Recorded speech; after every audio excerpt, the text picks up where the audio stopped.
Have you ever felt like your life is on autopilot, like you're living a story that no longer feels like yours? Sometimes it's not motivation you need. It's to disappear for a while, cut ties with everything that drains you, and reset your mind so you can start again with clarity. What really hurts isn't changing. What hurts is holding on to a version of yourself that no longer fits. In this video, you're going to discover the most powerful Stoic lessons to transform your life from the inside out. The Stoics knew that true rebirth doesn't come from external new beginnings, but from internal new decisions. There are no empty promises here. What you'll find are real strategies to let go of what's holding you back, rebuild your mental strength, and reappear in your own life as someone more conscious and more free. If you feel like you need a reset, this is your starting point. Before we begin, let me ask you an uncomfortable question. How long have you felt like you're living on autopilot, holding together a life that no longer reflects who you are? It happens to so many of us. We keep going without ever stopping to ask if we're still the person we want to be. If that resonates with you, subscribe and tell me in the comments, what part of your life has been begging for a reset for far too long? Take a deep breath, because what comes next might just be the beginning of a big change. Ready to take an honest look at yourself? Then let's begin. Lesson 1. Stop being your own enemy. There's something no one tells you when they talk about personal transformation. All the books, all the videos, all those motivational quotes printed over sunset pictures talk to you about external enemies, about the toxic people you need to cut from your life, about the bosses who don't appreciate you, about the partners who don't deserve you. But there's one enemy no one talks about, one that sleeps in your bed, eats breakfast with you, follows you everywhere, and you can't escape from it. And that enemy has your face, your voice, and knows every single one of your weak spots better than anyone else in the world. Put it in perspective. It's Monday morning. Your alarm goes off and your eyes are still glued shut. Before your feet even touch the floor, before you even remember where you left your phone, it's already started. That voice. Another week of the same old thing. Ugh, I can't deal with this. You get up half asleep, walk to the bathroom, wash your face, and when you look in the mirror, there it is again. Look at you, getting older every day and still stuck in the same place. You get dressed, pick a shirt, put it on, take it off. Nope, not that one, or that one. Honestly, none of them look good on you. You leave the house 20 minutes late because you got stuck trying to pick out clothes. You get to work, and someone greets you with a dry morning. Your brain immediately translates it into, they're mad at you, you must have done something wrong, or worse, they can't stand you, they're just pretending. In the morning meeting, everyone speaks up except you. Not because you don't have ideas, but because every time you open your mouth, that voice cuts in first. Don't say something stupid. They'll think you're clueless. Just keep quiet. So you stay quiet. And then, on the way home, that same voice punishes you for not speaking up. It's a perfect loop of self-destruction. And the worst part isn't that the voice exists. The worst part is that you've been listening to it for so long, you don't even question it anymore. You just assume it's telling the truth, that it's being realistic, that it's your instinct protecting you from embarrassment. But no, my friend, it's not protection. It's pure sabotage. It's like having a personal trainer who, instead of motivating you, says, "Don't even bother, fatty. You're going to fail anyway." Marcus Aurelius ruled an empire. He had the power to command armies, sign laws, decide the fate of millions. And still, in his private notebooks, he wrote again and again about his true enemy, his own runaway thoughts. There's a phrase he repeated like a spell against the chaos. The soul becomes dyed with the color of its thoughts. If you let toxic thoughts linger, sooner or later you become them. You turn gray on the inside, heavy, bitter. Not because the world is terrible, but because you chose to only see what's terrible in it. And here comes the part that's going to sting, but you need to hear it. No one else can reset your life for you. Not a spiritual guru, not a therapist, not your partner, not your best friend. No one can go inside your head and clean up the mess. It's on you, only you. And as long as you keep letting that voice call the shots, you're going to stay stuck in the same version of yourself you claim to hate. But there's hope, because that voice isn't invincible, it's just a badly learned habit. And habits can be changed. The first thing you need to do, the very first, is catch it in the act. When it speaks, when it says something destructive, shut it down. Don't just let it slide. Imagine it's a real person standing in front of you. Would you let someone talk to you like that? Would you let a stranger tell you you're worthless, that you shouldn't even try? Of course not. So why do you let yourself do it? Start writing down everything you say to yourself. Keep a record. It can be on your phone, in a notebook, whatever works. When you catch yourself thinking something like, "I'm a mess," write it down. When you say to yourself, "No one takes me seriously," note that too. Make a list of all those toxic thoughts you keep repeating in your head. Then, when you have a quiet moment, read them out loud. As if you were saying them to someone else. You're going to feel ashamed. You're going to realize how brutal they sound when they're dragged out of the shadows. Seneca had a technique for this. Every night before bed, he reviewed his whole day. He went over his actions, his words, his thoughts. Not to punish himself, but to learn. He'd ask, "What did I mess up today? What could I have done better?" But also, and this is key, he'd ask, "Was I too harsh on myself?" Because Seneca knew that excessive self-punishment doesn't make you a better person. It just makes you smaller. Now comes the active part. Once you've got your list of destructive thoughts, you need to replace them. Not with cheap motivational lies. Not with Instagram quotes that say, "You're amazing," without any substance. Replace them with something more honest. Something that's true, but also fair. For example, if you say, "I'm a total failure," change it to, "I've failed at some things like everyone, but I've also achieved others." If you think, "No one respects me," try, "Some people value me, others don't," and that's completely normal. The difference is subtle but powerful. You're not denying reality. You're just refusing to exaggerate it against yourself. You're being honest, without being cruel. And doing that over and over again changes everything. Because the brain learns through repetition. If you keep telling it you're garbage, it'll believe you. But if you keep telling it you're human, imperfect but capable, it'll believe that too. Epictetus, who spent half his life as a slave, had a motto that kept him going through the worst. You can't control what happens to you, but you can control how you respond. And that includes how you respond to your own thoughts. When a destructive thought shows up, you don't have to fight it. Just let it pass, like a cloud. It's there, you see it, you acknowledge it, but you don't hold on to it. You don't turn it into your identity. And here's the final trick, the one that's helped me the most in my own life. Celebrate every time you succeed. Every time you catch that voice in the act and shut it down, celebrate it. Doesn't matter if it feels silly. High-five yourself, smile like an idiot. Give yourself a mental "well done." Because you're training a new muscle, and that muscle needs positive reinforcement to grow. You need to associate the act of stopping those thoughts with something good, something that makes you feel strong. Think about it. If you had a dog that growled at you every time you came home, you wouldn't just let it happen. You'd train it. You'd teach it that growling isn't okay. Your mind is exactly the same. It needs training, it needs boundaries, it needs you to show it, patiently but firmly, that it doesn't get to run the show anymore. That now, you're the one in charge. Disappearing from that version of yourself that you hate and transforming into someone who walks without invisible chains is not a fast process. You're not going to wake up tomorrow as a new person.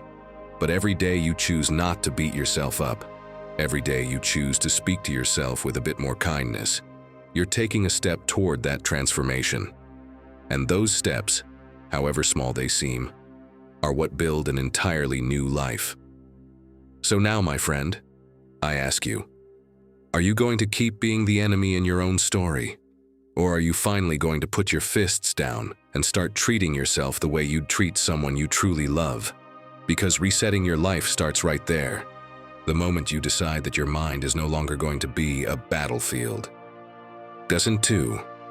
Organize the inner chaos. Let's talk about something that probably happens to you more often than you'd like to admit. It's nighttime. You're in bed. The lights are off. The silence is perfect. Everything should be set up for you to sleep like a baby. But no. Your body is still, but your mind decides it's the perfect time to run a full-scale emergency drill with every unresolved issue in your life. Did I turn the gas off? What did my boss really mean with that comment today? I should have replied differently to that message. What if everything goes wrong tomorrow? Why did I do that 3 years ago? Why did I say that at that dinner? Did they misread my tone in that email?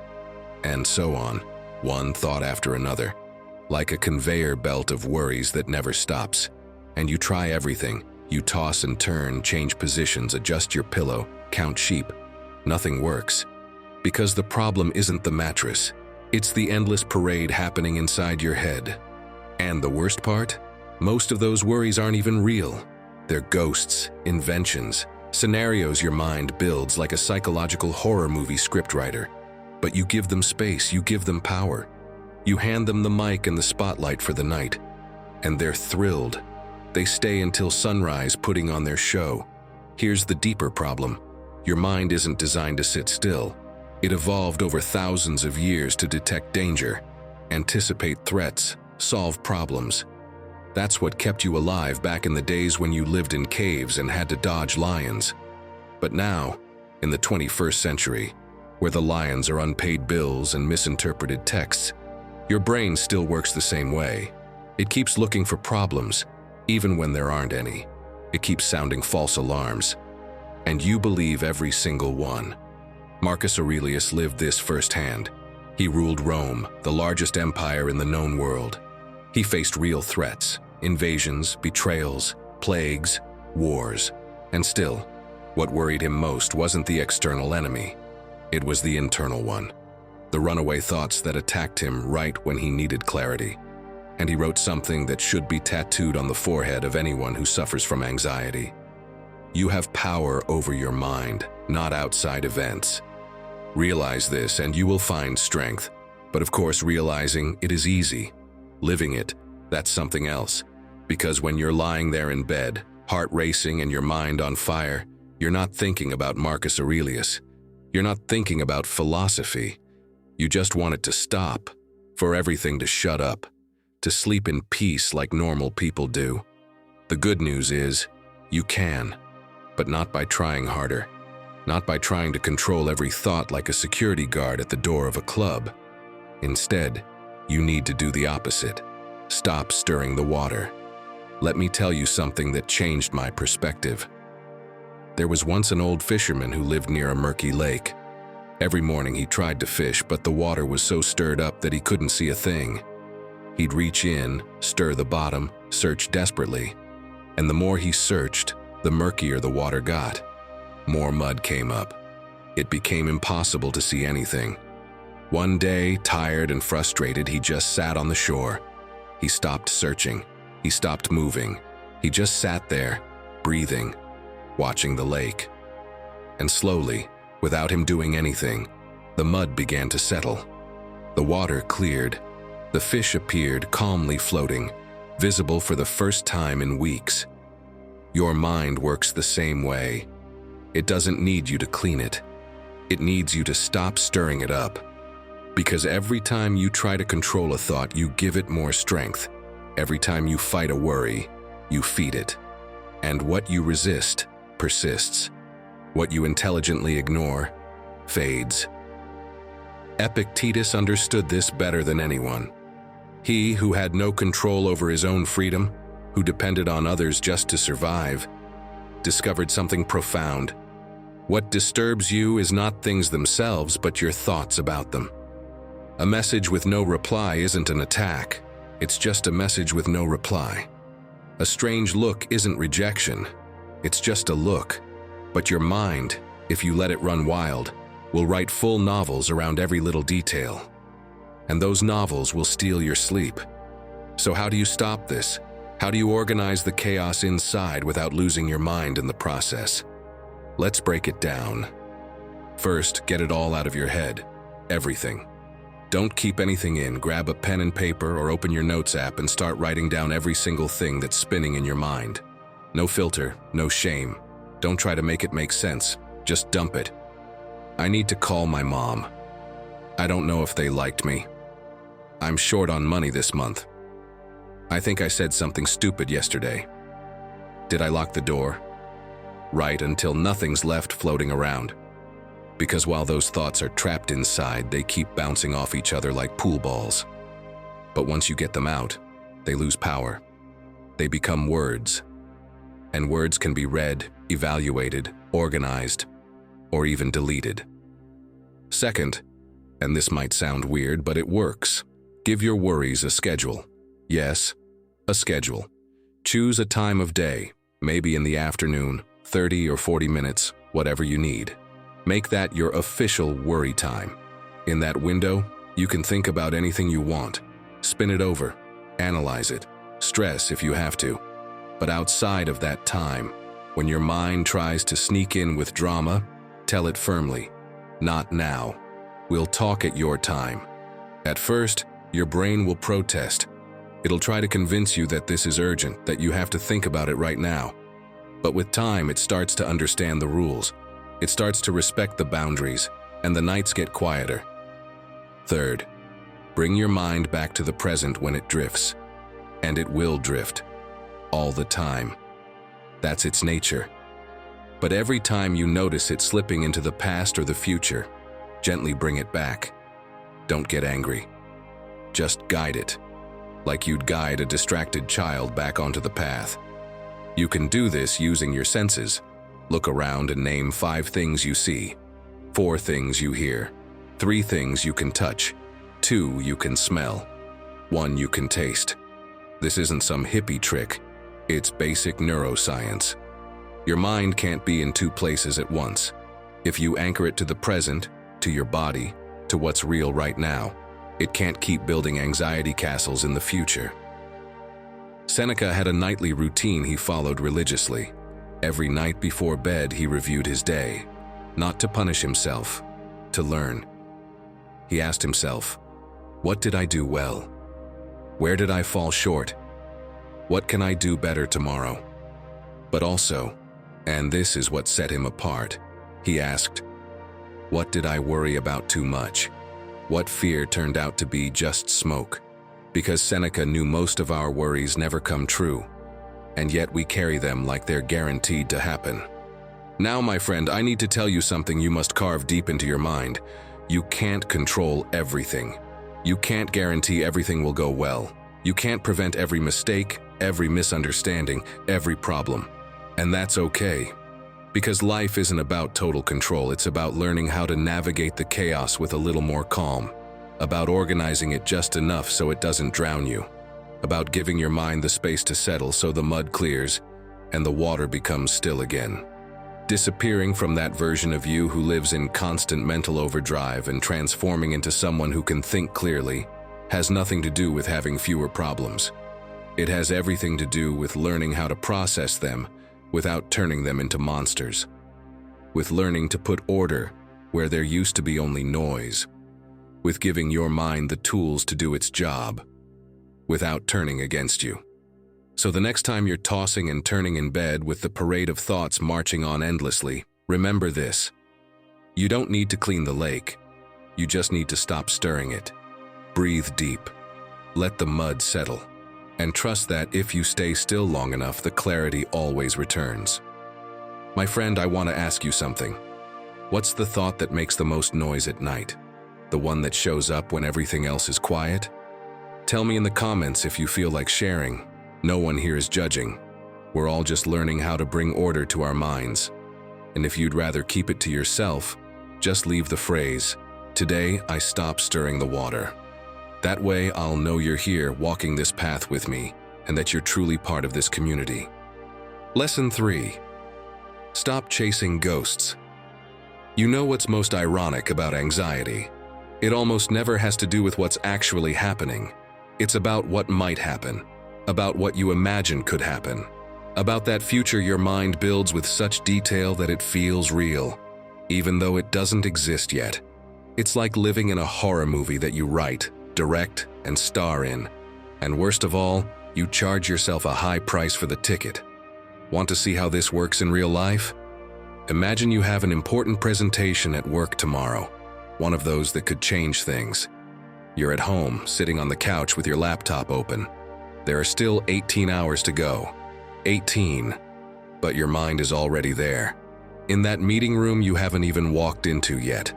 You already picture yourself stumbling over your first sentence. You imagine your boss's disappointed face. You hear the awkward silence when you finish.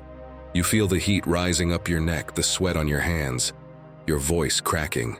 And all of this while you're sitting on your couch, with a cold coffee on the table and your cat purring next to you. The presentation hasn't started. It's not even tomorrow yet, but in your mind, you've already ruined it. You've already failed. You've already lived through the worst-case scenario. And the funny thing is, when the real moment finally comes, it often goes well, or at least not nearly as badly as you imagined. But by then, it doesn't matter, because you're already exhausted. You already burned through all your energy fighting an enemy that never showed up. This isn't new. It's not a modern problem caused by social media or work stress. Seneca saw it 2,000 years ago. He wrote something that should be pinned to the wall of anyone who suffers from anticipatory anxiety. We suffer more in imagination than in reality. Because Seneca knew this mental trick well, he'd seen Roman senators destroy themselves over conspiracies that never happened. He'd seen merchants go broke over ships they imagined sinking before they ever left port. He saw people live in terrifying futures while the present, calm and manageable, passed them by unnoticed. And he lived it himself. When he fell from political grace and was sent into exile, he had to make a choice: spend his days imagining all the horrors that might come, or focus on the only thing he could control, that day, that hour, that moment. And he chose the second. He wrote, he reflected, he taught, he lived each day as it came, refusing to be held hostage by imagined futures. But you and I both know it's not easy, because the brain is designed to anticipate problems. That's its job. For thousands of years, that's what kept us alive. The one who imagined the predator before it appeared survived. The one who didn't became lunch. But now, that mechanism is out of control. There aren't predators around every corner anymore. But your brain keeps looking. And when it doesn't find any, it invents them.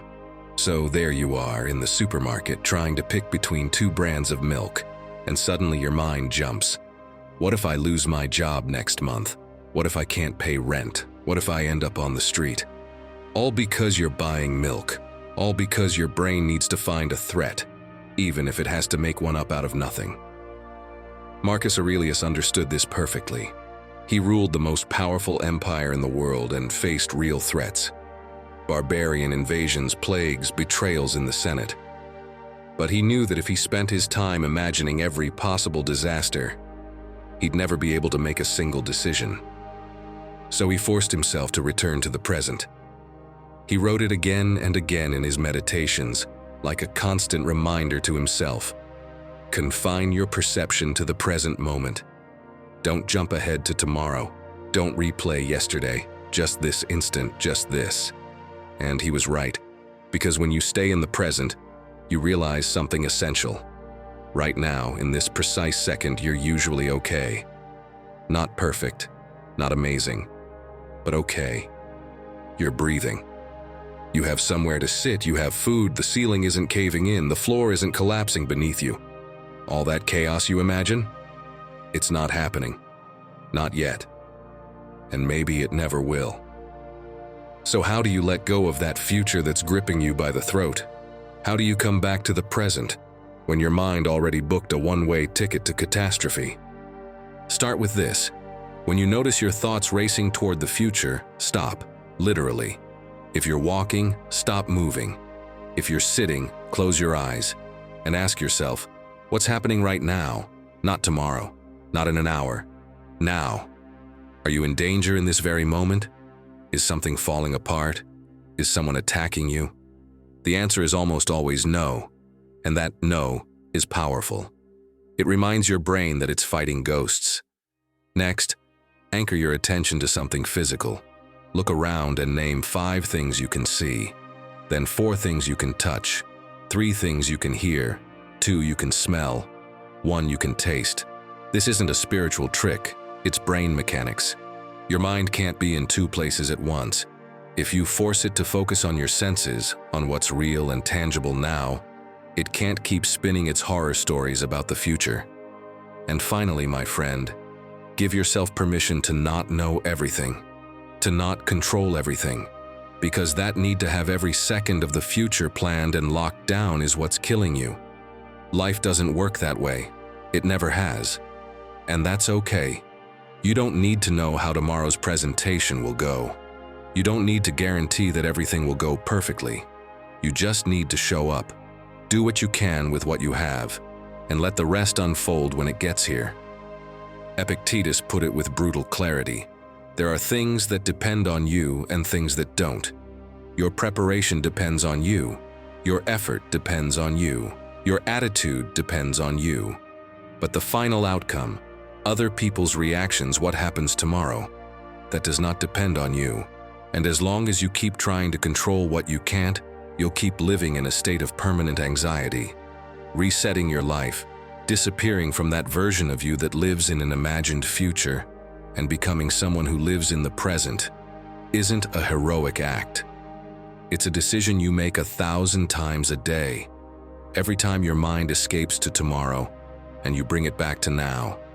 Every time you let go of what you can't control. Every time you choose to trust that when the moment comes, you'll know what to do. Because the truth is this: 90% of the things you worry about will never happen. And the 10% that do are rarely as bad as you imagined. But the time you wasted suffering in advance, that's time you'll never get back. Those hours on the couch with a cold coffee, destroying yourself over something that doesn't even exist, those are gone. So think about it. Are you going to keep living in a horror film you wrote yourself? Or are you finally going to shut off the camera, step off that imaginary set, and return to the only place where life actually happens? Because the present isn't perfect, but it's all you have, and it's way more manageable than your mind wants you to believe. Lesson 4. Your body doesn't lie. Picture this. Rome, 167 AD. Marcus Aurelius is on the battlefield. The legions are camped in hostile territory. The cold cuts through the skin, and news of another ambush could arrive at any moment. The soldiers are watching him, waiting for a sign, something that tells them whether their emperor is afraid, or if they can trust they'll make it out of this. And Marcus Aurelius knows it. He knows he can't afford to walk with his shoulders slumped. He can't afford to stare at the ground, because his body will speak before his mouth does, and what his body says will determine whether those men fight with courage or with despair. So he stands tall, pushes his chest out, walks slowly but firmly through the tents.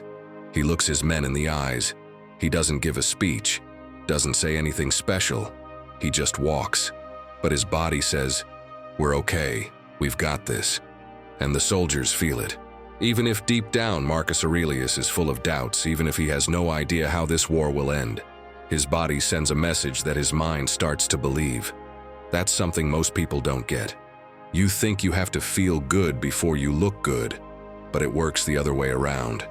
Your body doesn't reflect your mind. Your body directs your mind. It's the conductor of the orchestra. And if it starts playing a tune of defeat, your brain has no choice but to follow along. Look at yourself right now. Don't fake it. Don't adjust your posture just because I told you to. Really look at how you're sitting. If you're watching this on your phone, chances are your neck is bent forward like a broken crane. Shoulders rolled in, back curved, face about 12 inches from the screen. You look like a shrimp. And it's not your fault. It's the default posture of the 21st century. The posture of modern defeat. The one you take on without realizing every time you sit, every time you walk, every time you're standing in line. And the worst part isn't how it looks. The worst part is what that posture is telling your brain. Because your body and mind are connected by a two-way highway.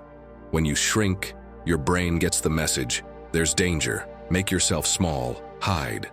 And even if there's no real danger, even if you're just on your couch watching a video, your nervous system responds like you're about to be attacked. Cortisol spikes, breathing shortens, muscles tighten, and suddenly, you're anxious, and you don't even know why. But it works both ways. If you change your body, you change your mind. And this isn't feel-good philosophy. It's hard science. Amy Cuddy, a social psychologist at Harvard, proved it in an experiment that changed the way we understand the body-mind connection. She had a group of people hold power poses for just 2 minutes. Chest open, arms wide, chin up. Then she measured their hormone levels, and what she found was stunning. Just 2 minutes in that posture increased testosterone by 20% and lowered cortisol by 25%. Their bodies told their brains, "You're powerful, you can handle this." And their brains believed it. Epictetus, who walked with a permanent limp from the torture he suffered as a slave, understood this better than anyone. He couldn't fix his leg, he couldn't erase the scars, but he could control how he carried his body. He stood upright. He spoke clearly. He met people's eyes because he understood something fundamental. Your body is the first thing the world sees, but it's also the first thing you experience. If you walk like someone defeated, you feel defeated. If you stand like someone who matters, you start to believe it. Picture this. You're on a video call with someone important, a client, a boss, someone you need something from, and without noticing, you're shrinking.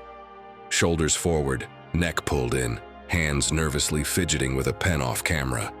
Your voice gets smaller, your words less certain, because your body is telling your brain, "We're not enough, this is too much."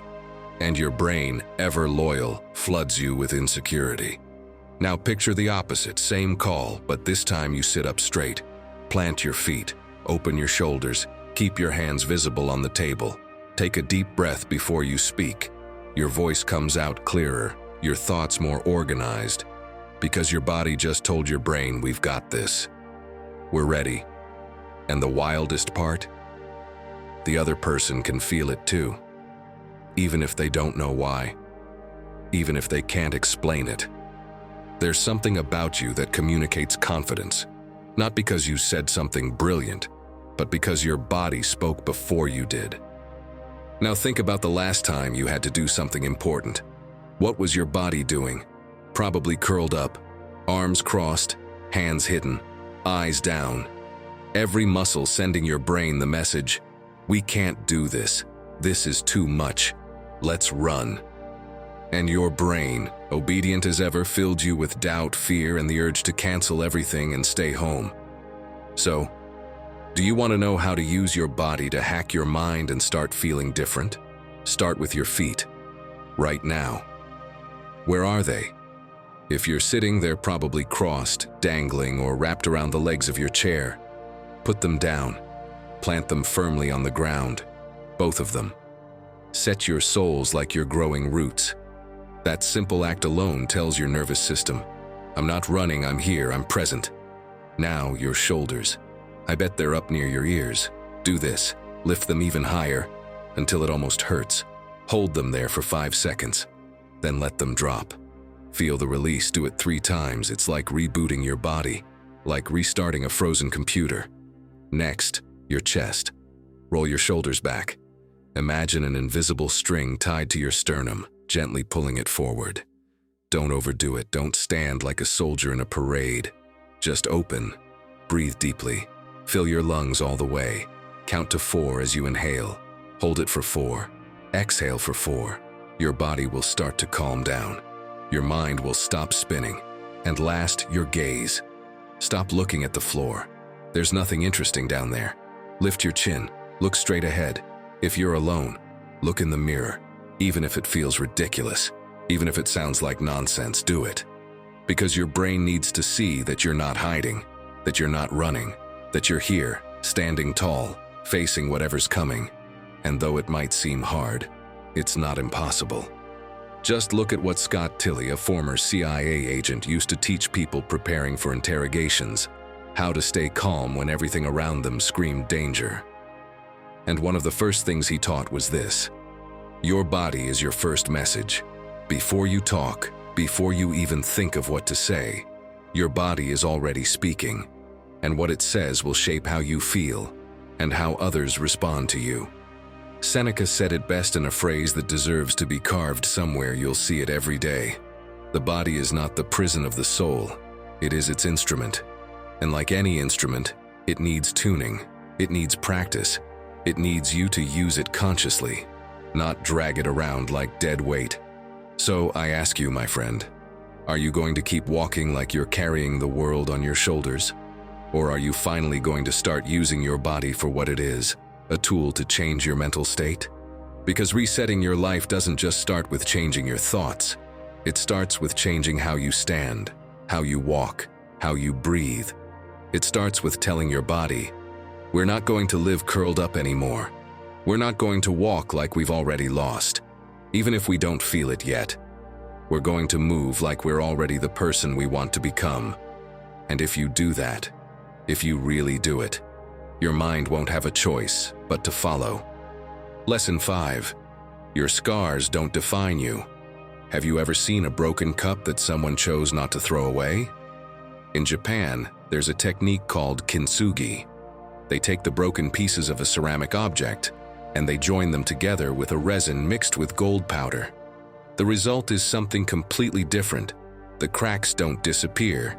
They're not hidden. They become the most beautiful part of the piece. Those golden lines across the surface tell a story. This broke, and it's still here, more valuable than before. Now think about yourself, about that time you spent weeks preparing for something important, and it went wrong. About that relationship you thought was solid and fell apart overnight. About that job you lost. About the opportunity that slipped through your fingers. About that moment when you looked in the mirror and thought, I can't take this anymore. All those cracks, all those fractures, your mind probably sees them as flaws, as proof you're not enough, as reasons to hide and never try again. But what if you're seeing it all the wrong way? What if those cracks aren't your weakness, but the proof that you've really been alive? Because the one who never breaks is the one who never leaves their glass box, the one who never takes risks, who never tries anything that truly matters. Let me give you a concrete example. You've spent months preparing for an exam that could change your life. A civil service test, an important certification, something that opens doors. You study late into the night. You stop going out with friends. You turn down plans. You live with that constant pressure in your chest reminding you that you can't fail. The day arrives. You sit down in front of the test, and somewhere in the middle, you realize you don't know something crucial, something you studied, but it's gone from your mind. You finish the test with a knot in your stomach. Weeks go by.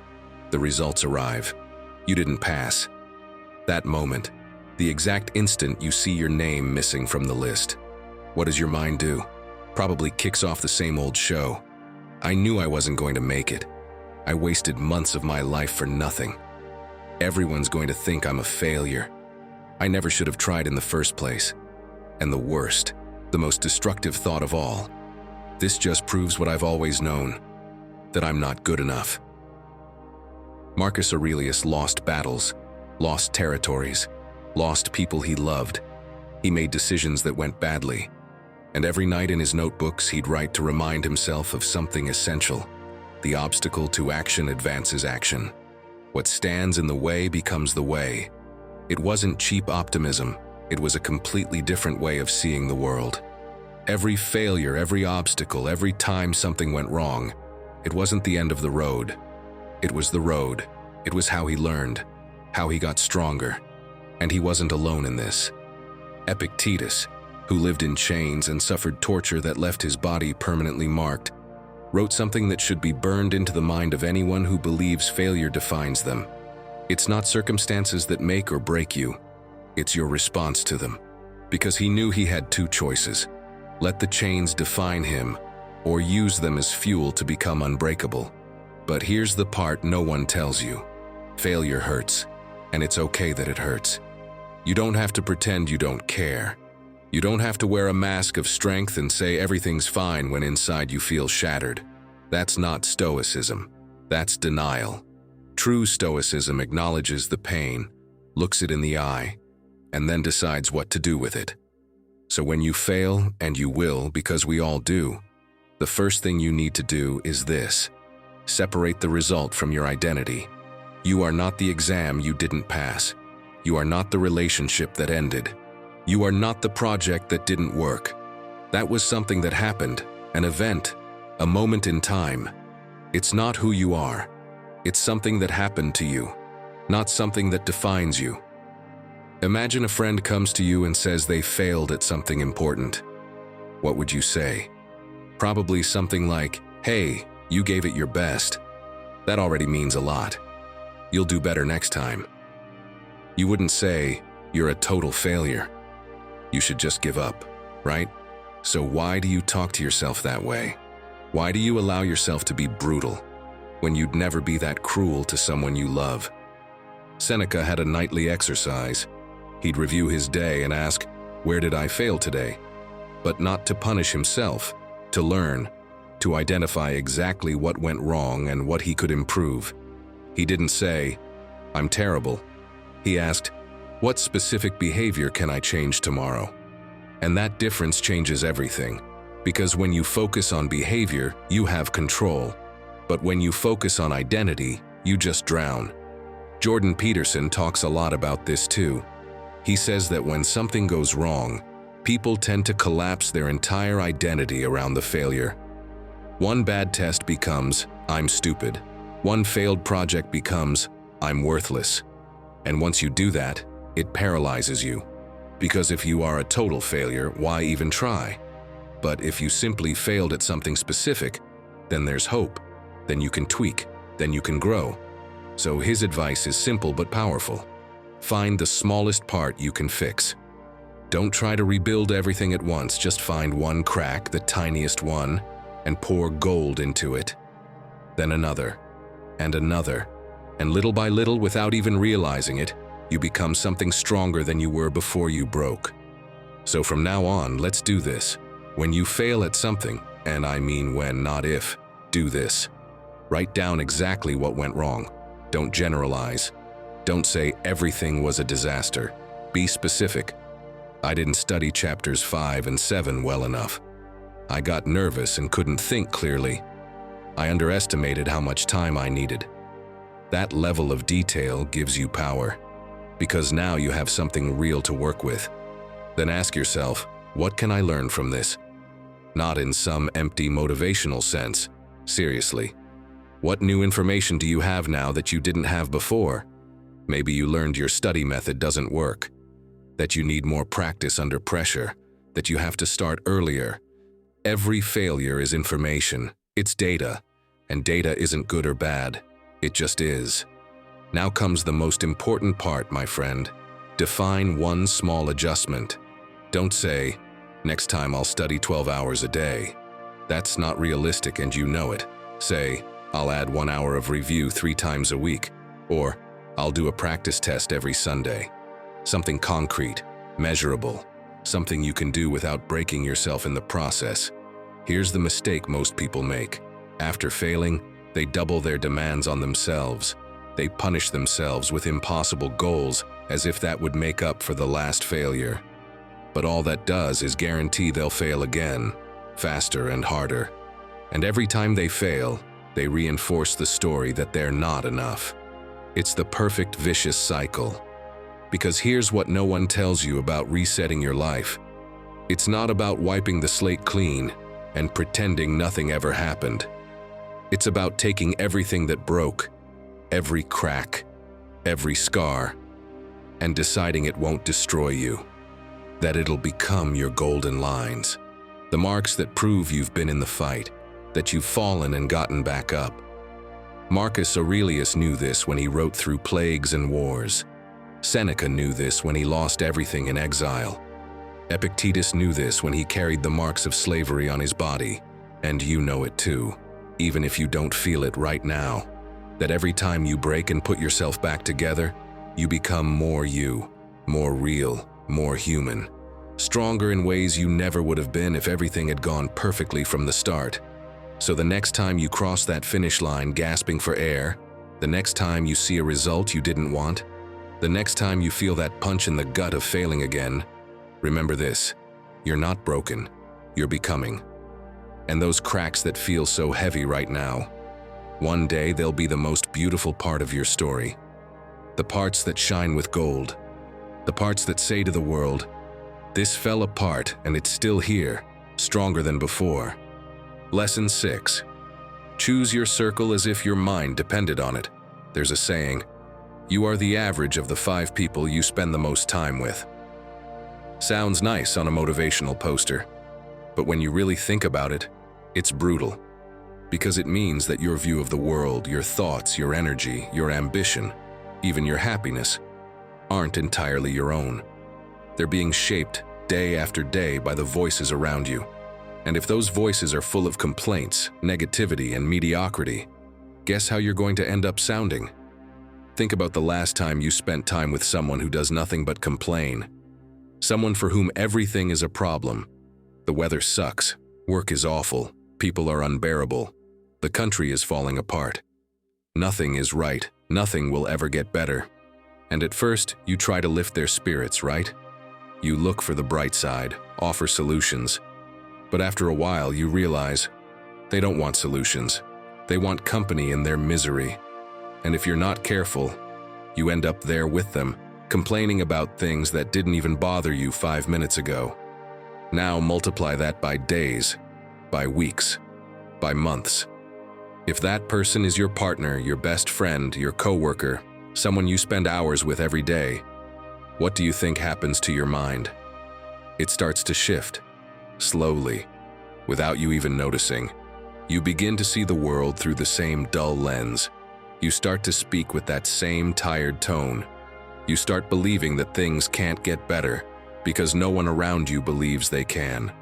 Marcus Aurelius, who spent his days surrounded by corrupt politicians, ambitious generals, and advisors only looking out for themselves, wrote something in his journal that almost sounds like a cry for help.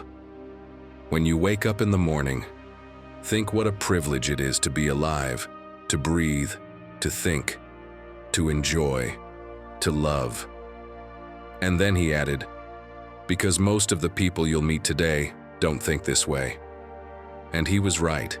He was surrounded by people stuck in complaint, betrayal, and mediocrity. And he knew that if he didn't protect his mind, he'd become just like them. But he didn't isolate himself. He didn't lock himself away in a tower. He simply chose carefully who he gave access to his mind, who he listened to, who he spent his free time with, who he talked to about important things, because he understood something essential. You can't always control who's in your life, family, work, circumstances, but you can control how much weight you give to each voice. Epictetus put it more bluntly, if you want to improve, surround yourself with people who make you better. If you're surrounded by mediocrity, you'll become mediocre. If you're surrounded by excellence, you'll be forced to raise your game. That's not cruelty, it's not elitism, it's mental survival. Because your mind absorbs everything around it, and if you feed it garbage, it's going to produce garbage. Now think about your WhatsApp group, the one everyone's on all day. What do they talk about? What do they share? Are they memes that make you laugh and think? Or complaints disguised as jokes?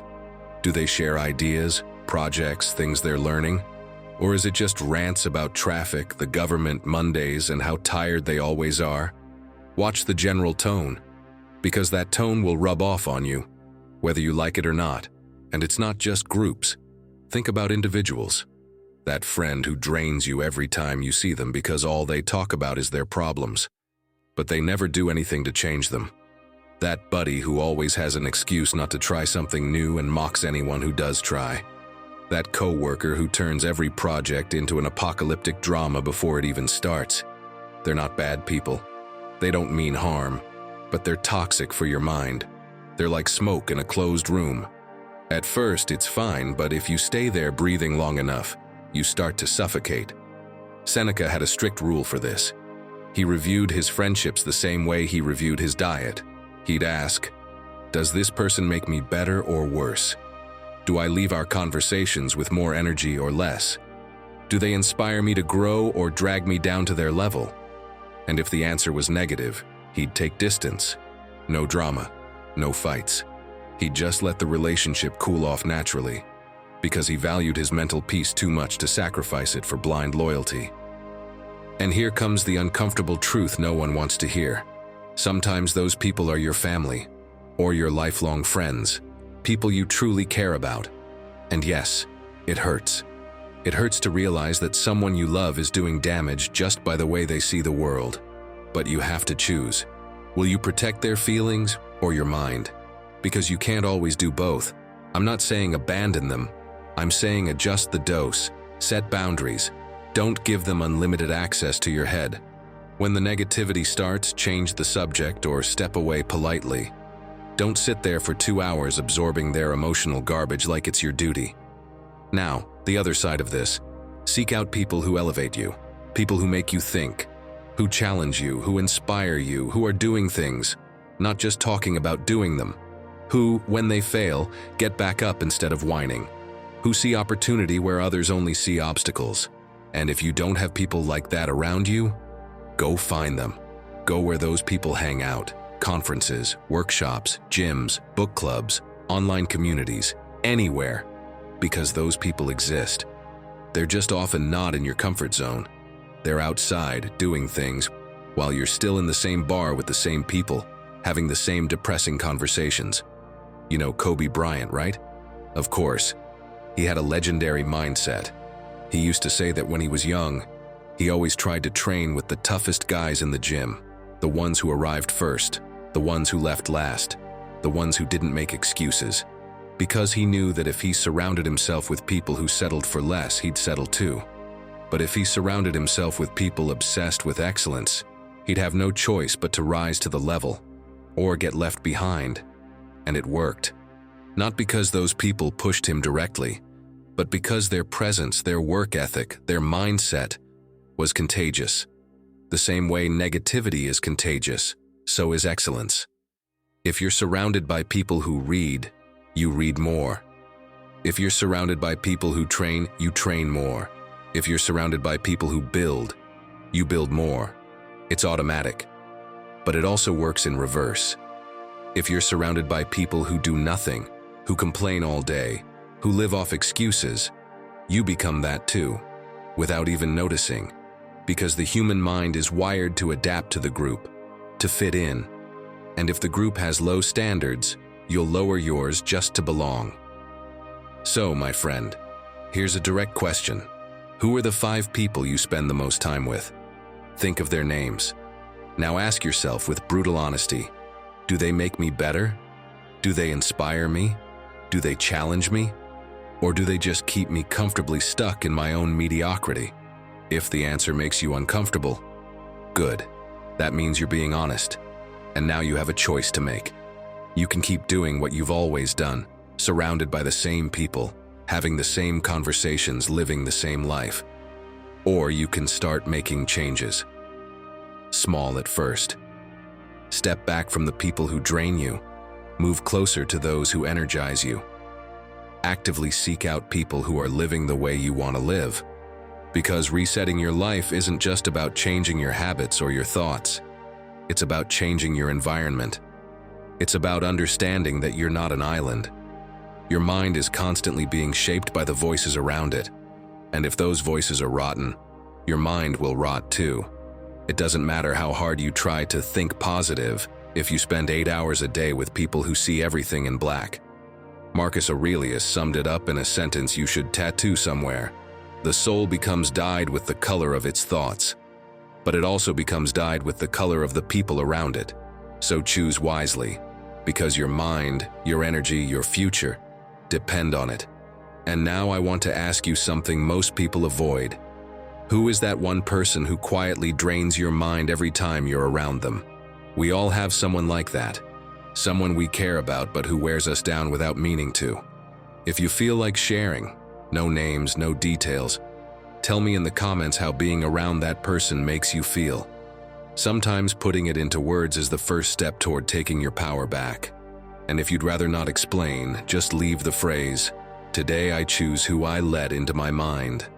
That way I'll know you're still here, growing with us, and protecting your peace the way it deserves. Lesson 7. Destroy the stories that paralyze you. I'm going to tell you something you probably don't want to hear, but absolutely need to understand. Most of your limitations aren't real. They're fiction. Stories you wrote years ago when you were younger, more vulnerable, more afraid. And ever since, you've been rereading them every single day like they were sacred scriptures.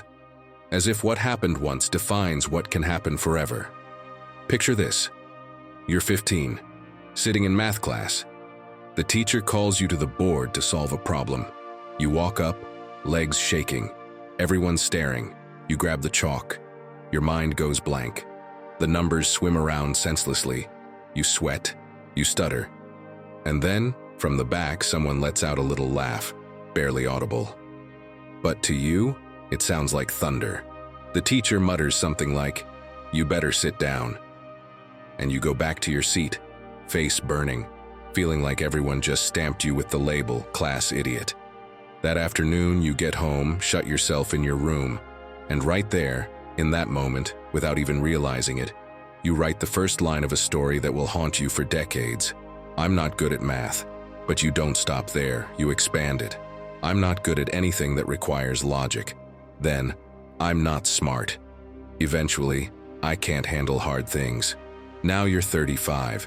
Someone offers you an opportunity that involves data analysis, or learning programming, or handling budgets, and without thinking twice, you say no. That's just not my thing. You don't even try. You don't even stop to ask if it's still true, because you've spent 20 years rereading that same story. And now you believe it completely. Psychologists call these limiting beliefs, but that term sounds too clinical, too sterile. What they really are is something more raw. They're chains. Chains you put on yourself that you've been dragging around even though the prison door has been wide open for years. Marcus Aurelius had all the power in the world. He could command armies, change laws with a word. And yet, in his private notebooks, he wrote over and over about his real enemy, his own untamed thoughts.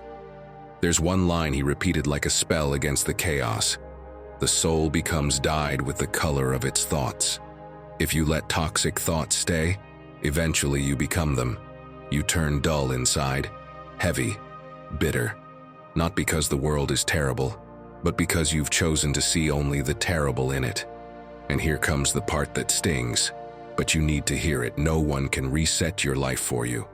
Not a spiritual coach, not a therapist, not a partner, not a friend. No one can get inside your head and clean up that mess. It's just you, only you. And as long as you let that voice write your story, you'll stay stuck in the version of yourself you've come to resent. But there's hope, because that voice isn't invincible. It's just a habit, badly learned. And habits can be broken. The very first thing you need to do, seriously, is to catch it in the act. When it talks, when it says something destructive, shut it down. Don't let it roll on like it's nothing. Imagine that voice is a real person standing in front of you. Would you let a stranger speak to you like that? Would you allow someone to call you useless, worthless, hopeless? Of course not. So why let yourself say those things? Start writing down everything you tell yourself. Keep a record on your phone, in a notebook, wherever.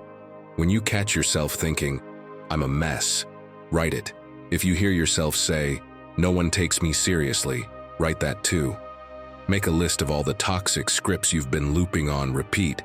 Then, when you have a quiet moment, read them out loud, as if you were saying them to someone else. You'll feel ashamed. You'll realize how brutal they sound once they're dragged into the light. Because here's the truth. Your brain doesn't know the difference between fact and repetition. Say something enough times, and it becomes your reality, even if it's a lie. Look, those stories aren't just words. They're self-fulfilling prophecies. Tell yourself you can't, and you'll find 1,000 reasons why you can't. Tell yourself you can try, and you'll find at least one way to make it happen. The problem is, these stories don't feel like lies. They feel like facts, like undeniable truths. Because you've repeated them for so long, they've hardened. They've become part of your identity. That's just how I am. That's my life. People like me don't. And every time you act according to that story, you strengthen it. It becomes a loop. You say, I'm not good at public speaking, so you avoid it. And because you avoid it, you never improve. And because you never improve, you stay bad at it, which proves your story. And on it goes. Let me make it real for you. Imagine your story is, I'm not a creative person. Maybe someone said something dumb when you were a kid, or you had one bad art class. Doesn't matter. Now every time someone asks for ideas in a meeting, you stay quiet. I'm not creative, better let the others speak. A creative project comes up, you don't even consider it. That's not for me. And year after year, you deny yourself the chance to prove that story wrong, because you're afraid. Afraid to try and discover it might actually be true. Because as long as you don't try, you can keep pretending you could do it if you really wanted to. But if you try and fail, then what? But Epictetus, who had nothing, not even ownership of his own body, found the one freedom no one can take away, the freedom to choose the story you tell yourself. He wrote something every stuck soul should tattoo on their wall. It's not events that disturb us, but our judgment about those events. That moment at the blackboard didn't define you. Your interpretation of that moment did. And that, unlike the moment itself, you can change. So how do you do it? How do you break a story you've been feeding for decades? It starts with brutal honesty. Sit down, grab a piece of paper, and write down the stories you've been telling yourself. The ones that start with I am, or I'm not, or I never. All of them. No censoring, no shame. I'm not good with people. I don't deserve success. I always ruin relationships. I have no willpower. I'm too old to change. I'm not the kind of person who exercises. Everything. All those stories that have been running your life from the shadows. Then, one by one, ask yourself, is this a fact or an interpretation? A fact is, I failed a math test when I was 15. An interpretation is, I'm bad at math. See the difference? The fact is an event. The interpretation is the story you wrapped around it. And stories can be rewritten. Now comes the most important part. For every limiting story, write a new one. Not a cheesy motivational lie, not I'm the best at everything, just something honest, fair, and closer to the truth. Like, I failed a math test at 15. That doesn't mean I can't learn math now if I try. Or, I've messed up relationships before. That doesn't mean I'm doomed to repeat it. It means I've got things to work on. Seneca did this all the time. Every night he'd review his day and ask, what story did I tell myself today? Did it help me or limit me? And if it limited him, he rewrote it intentionally, consciously, because he knew that an unchecked mind defaults to the negative, the dramatic, the victim narrative, and he couldn't afford that if he wanted to live well. But it's not enough to identify the story and rewrite it. You have to challenge it with action. Your brain won't believe the new narrative just because you wrote it down nicely. It needs evidence. It needs proof. So if your story is, I'm not good at talking to new people, your job is to find one low-stakes situation and go talk to someone. At a cafe, in a line, at a casual event. And when you do, no matter how awkward or imperfect, that's proof. That's data. And you need to collect a lot of data. You need to build a case against your own limiting beliefs. Jordan Peterson talks about this constantly. He says most people live trapped in stories they wrote years ago, based on limited information, interpreted by immature versions of themselves. And decades later, they're still living by those outdated maps, even though the entire city has changed. So his advice is radical, but necessary. Kill your old stories, consciously, violently if needed. Because those stories aren't protecting you. They're suffocating you. They're robbing you of chances, experiences, and versions of yourself you could become. if you weren't chained to a lie. And here's the most freeing part, my friend. You don't have to be who you were 10 years ago, or 5, or even last year. Identity isn't fixed. It's not a prison. It's something fluid, something you can edit, adjust, rewrite. Because resetting your life doesn't mean erasing yourself and starting over. It means letting go of the stories that paralyze you and daring to write something new. Marcus Aurelius put it in a way that still haunts me. The mind has the power to become whatever it chooses. It's not limited by the past. It's not defined by your mistakes. It holds the power in every moment to decide who you are, what you believe, what story you tell. So tell us in the comments, what stories have you been dragging around that no longer serve you? What old narratives are still shaping your decisions, even though they're no longer true? Because that's the chain. That's what's keeping you tied to a version of yourself that doesn't exist anymore. And the key? It's been in your hand this whole time. You just have to choose to use it. Lesson 8. Move as if you were already that person. Do you know what the difference is between someone who's confident and someone who's faking it? Nothing. Absolutely nothing. Because here's the truth. Your brain can't tell the difference between real confidence and acted confidence. It only reads the signals your body sends. And if your body says, "I'm confident," your mind eventually believes it, even if at first it's just a performance. I know, this sounds like cheap motivational advice, but there's solid science behind it. And more importantly, there's ancient Stoic wisdom to back it up. Because the Stoics understood something that modern psychology took 2,000 years to confirm. Your body isn't a passive receiver of emotion. It's an active creator of it. Think about the last time you had to walk into a room full of strangers. A party, a networking event, an important meeting. How did you walk in? Probably with your shoulders slightly hunched, your eyes scanning for the nearest chair, your hands busy with your phone or a drink, anything to avoid eye contact. You walked quickly, like you were trying to find a safe corner. You made yourself small, and as you did all that, your mind was hammering you. You don't belong here. Everyone's judging you. They can tell you're uncomfortable. You should have stayed home. And every step you took in that shrunken posture confirmed those thoughts. Because your brain looked at how you were moving and concluded, if we're moving like we don't belong, we don't belong. Now imagine the opposite. Same place, same people. But this time, you walk in differently. Chest open, shoulders back. You walk slowly, without rushing. You look around with curiosity, not fear. You make brief eye contact, maybe even smile, just a little, like you're in on a good secret. Your hands are visible, relaxed. What happens in your mind? Something strange. You start to feel different. Not instantly, not like magic. But after a few minutes, the anxiety lowers. You breathe easier. You even feel bold enough to approach someone and start a conversation. Not because anything outside changed, but because your body sent different signals to your brain. And your brain, loyal and adaptive, adjusted your emotional state to match. This isn't pseudoscience. Amy Cuddy, yes, her again, proved this in a powerful study. She had participants hold power poses for 2 minutes before a job interview. Just 2 minutes. Chest open, hands on hips, arms outstretched. Then she measured not only how they felt, but what changed inside their bodies. The results were shocking. Testosterone, the hormone linked to confidence and risk-taking, rose 20%.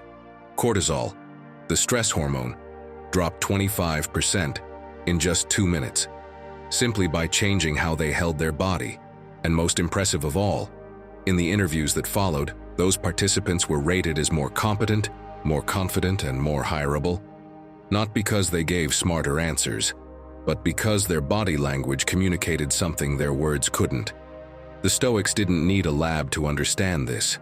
Marcus Aurelius, when facing impossible days, the political pressure, the constant war, would do something simple but powerful. He stood tall. He walked with purpose. He spoke slowly and calmly, not because he felt calm, but because he knew that if he acted calm, he would eventually feel calm. Epictetus taught this to his students with practical examples. He told them, when you walk into an important room, enter as if you belong there, not like a beggar, not like someone waiting for permission to exist, but like someone with every right to be there, because the way you enter determines how others treat you, and more importantly, how you treat yourself. But here's the trick no one tells you. At first, it's going to feel fake. It'll feel like cheap acting, like you're pretending to be someone you're not, and your mind will rebel. This is ridiculous. I'm just acting. People are going to see right through me, and you'll want to return to your comfort posture, the one where you shrink and disappear. Don't. Stay with the discomfort. Because what your mind sees as fake is actually just new. It's not that you're pretending. It's that you're practicing a version of yourself that doesn't feel natural yet. Like when you learn a new language and your words come out clumsy. It doesn't mean you're faking the language. It means you haven't mastered it yet. Seneca had a practice he did every morning. He would visualize the kind of person he wanted to be, not in terms of status or external achievements, but in terms of how that person would move through the world, how they'd walk, speak, react. And throughout the day, he would try to move like that person, speak like that person, react like that person, even if inside he still felt insecure or afraid. And over time, the gap between acting and being disappeared, not because he faked it forever, but because body and mind eventually synchronize. If you act confident long enough, you become confident. If you move with purpose, you develop purpose. If you walk like someone who matters, you start to believe that you matter. So let's make this practical. Next time you're heading into a place that intimidates you, do this. Before you go in, step aside. Find a private spot, a bathroom, your car, a corner. Hold a power pose for 2 minutes, hands on hips, or arms up like you just won something. Breathe deeply, fill your lungs. And while you do it, repeat in your mind, I deserve to be here. It's going to feel awkward, like something out of a cheesy motivational video. Do it anyway, because it works. Your body will begin to shift. Your nervous system will calm down. And when you walk in, you'll walk in differently. Then, while you're inside, check in with your body constantly. When your shoulders start to curl in, roll them back. When your eyes drop to the floor, lift them. When your hands retreat into your pockets, bring them out. It's like training a muscle. At first, you have to think about it, but with time, it becomes automatic. And here's the secret that changes everything, my friend. You don't have to wait to feel confident to move with confidence. It works the other way around. You move with confidence, and then you feel confident. The body leads, the mind follows. It's always been that way. Nobody told you. Jordan Harbinger, who's interviewed hundreds of successful people, says the trait they share most isn't intelligence, talent, or luck. It's how they walk into a room, how they greet people, how they make eye contact, how they take up space without apologizing. And when he asks how they developed that presence, almost all of them say the same thing. They faked it until it became real. Not fake it till you make it in the sense of lying or pretending. Fake it till you make it as in practice the role until it becomes second nature. Like an actor who's played the part so many times, the lines between character and self begin to blur. So, if you want to reset your life, if you want to disappear from that version of you that walks through the world small and afraid and become someone who takes up space without fear, start here. Change the way you move.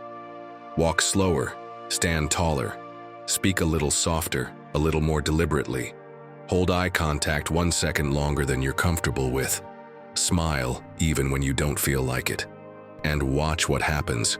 Watch how people respond differently, how conversations flow more easily, how opportunities start to appear. Not because the world changed, but because you changed the signal you were sending, and the world simply responded. Marcus Aurelius said it best. The happiness of your life depends on the quality of your thoughts. But your thoughts depend on the signals your body sends. So control your body, and you'll control your mind. Move like the person you want to be, and in time, you will become them. Lesson 9. Train your mind to see what you do have. There's a mental game we all play without realizing it. It's called the disaster inventory. It works like this. You open your eyes in the morning, and before your feet even touch the floor, your mind is already running the list. I need to pay the mortgage. The car's making a weird noise. My boss is upset. I haven't made any progress on my goals. It's been 3 months since I went to the gym. My bank account is terrifying. And so on, one after another. Like you're an accountant obsessed with tallying only the losses. But here's the interesting part. No one taught you how to make that list. No one handed you a checklist and said, memorize this every morning. Your brain does it on its own, automatically, because it's wired to detect threats, to spot what's wrong, to make sure you don't forget any potential danger. It's a survival mechanism that worked perfectly when we lived in caves and had to remember where the predators were. But now, in the 21st century, that same mechanism is drowning you in negativity. Imagine you're driving to work. Traffic's bad. Someone cuts you off. You're frustrated. You get to the office in a bad mood. Your coworker greets you with a good morning, and you barely respond. You sit at your desk, your coffee's cold, your computer is slow to start, and your mind adds it up. What a terrible day, what a hard life, nothing ever goes right. But wait, rewind. You have a car that runs, you have a job to go to, you have a coworker who bothers to say hello, you have coffee, even if it's cold, you have a computer, even if it's slow, you have a roof over your head, clean clothes, food in your stomach. But none of that shows up in your inventory, because your brain isn't trained to see it. It only sees what's missing. What's wrong? Marcus Aurelius had an empire. Literally, he could order whatever he wanted, have whatever he wanted. And still, every morning he reminded himself of something brutal. When you wake up, think of what a privilege it is to be alive, to breathe, to think, to enjoy, to love. He didn't write that because he was some naive optimist. He wrote it because he knew that if he didn't force himself to see it, his mind would only focus on problems, wars, betrayals, plagues, enemies. And he'd drown in that vision. Because here's what no one tells you about gratitude. It's not something you feel, it's something you practice. It's a muscle you train. And like any muscle, if you don't use it, it weakens. If you spend years focusing only on what's wrong, your brain becomes an expert at that, a professional problem detector. And eventually, no matter how much you have, it'll never feel like enough. Seneca lived it firsthand. He had wealth, he lost it, got it back, lost it again. And somewhere along the way, he realized something that changed everything. It's not the one who has little who is poor, but the one who wants much. Because poverty isn't an amount, it's a mindset. It's that constant feeling that something's missing, that it's never enough, that if only you had this or that, then you'd finally be happy. But the truth is more uncomfortable. There are people with millions who feel miserable, and people with almost nothing who live in peace. The difference isn't in what they have, it's in what they see, in what they choose to notice, in the kind of inventory they decide to keep. Alex Korb, a neuroscientist, studied this for years, and what he found is fascinating. When you practice gratitude, when you force yourself to notice the good things, your brain releases dopamine and serotonin, the same chemicals that antidepressants trigger. But not just that. The parts of your brain responsible for learning and decision-making also light up. Your brain literally rewires itself. It gets better at seeing opportunities, at solving problems, at finding solutions. But when you only focus on the negative, the opposite happens. Your brain rewires itself to detect threats, to expect the worst, to prepare for disaster, and you live in a constant state of alert, of stress, of anxiety, not because your life is objectively terrible, but because your brain is trained to see it that way. So how do you change this? How do you retrain your brain to stop being a disaster accountant and become something more balanced? Start here. Every night before bed, write down 3 good things that happened that day. And here's the trick. They have to be specific. You can't just write, "I had a good day." That's too vague. Your brain doesn't learn anything from that. You have to write, "My sister texted me to ask how I was. My morning coffee was perfect. I didn't have to wait in line at the bank." Small things, the kind you usually ignore, because those are the ones that matter. At first it'll be hard. Your mind will resist. It'll tell you, "Seriously, this is the best you've got?" But keep going, because what you're doing is training your brain to start noticing those things during the day. Eventually, without realizing it, you'll begin to see more good things as they happen. Not because your life changed, but because your brain learned to see them. Epictetus, who had nothing, not even ownership of his own body, found a way to be happy. How? By changing what he chose to value. Instead of complaining about what he lacked, he gave thanks for what he had. The ability to think, to learn, to teach, to have meaningful conversations, things no one could take from him. And that made him freer than most of the so-called free men in Rome. Now, step 2. Tell someone. Don't keep it to yourself. If someone did something for you, even something small, acknowledge it. Send a message. Say thank you.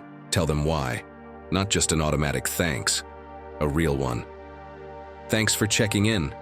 I've been feeling invisible lately. Thanks for that coffee. It saved my day." That kind of thing. This does 2 things. First, it reinforces your gratitude, because when you articulate it, when you put it into words, it becomes more real. Second, it strengthens your relationships. People who feel appreciated tend to stick around, to keep doing good things, and you create a virtuous cycle where you give gratitude and receive more things to be grateful for. And here comes the hardest part, the one that separates real gratitude from Instagram gratitude. You have to learn to find it even in the bad stuff, even in what hurts. Not because you're a masochist, not because you need to pretend everything's fine, but because even hard things bring lessons, bring growth, bring change. Imagine losing your job. It hurts. It's awful. Your mind immediately jumps to catastrophe. But at some point, when the dust settles, you can ask, "What can I learn from this?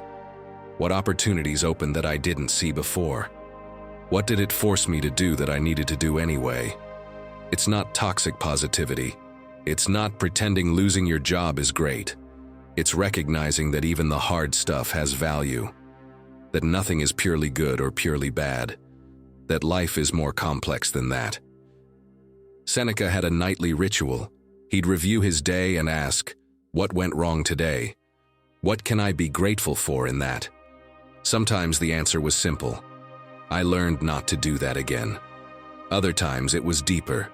"I discovered who really shows up for me." But there was always something, always. Now it's your turn, my friend. Tonight, before the day ends, write down 3 good things, 3 specific things. Then do it again tomorrow, and the next day. Do it for 30 days, just 30. And watch what happens. Watch how your mind starts to shift. How you begin noticing things you used to ignore.